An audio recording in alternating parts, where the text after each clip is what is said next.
আপুনি কেনেকুৱা কণ্ডিশ্যনত আছে আপুনি ভালকৈ কথা পাতিব নোৱাৰিবও পাৰে, কিন্তু তেতিয়াও তেওঁ আপোনাক বুজি পায় আৰু আপোনাৰ লগত খং নকৰাকৈ আপোনাৰ কথাত সমৰ্থন কৰে।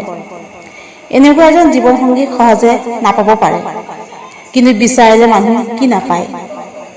বিচাৰক এনেকুৱা এজনক যোনে আপোনাৰ লগত লয়েল থাকে। কেতিয়াবা নজনাকৈ আমাৰ ভুল হৈ যায়, তেতিয়া ফেমিলি মানুহ বা সমাজৰ মানুহে আমাক জ্ঞান দিব আহে।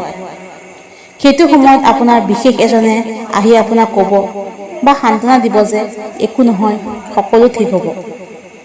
এনেকুৱা এজন মানুহৰ লগত থাকক যোনে আপুনি ধুনীয়া দেখি ভাল নাপায়, আপোনাৰ অন্তৰখন চাই আপোনাক ভাল পায়।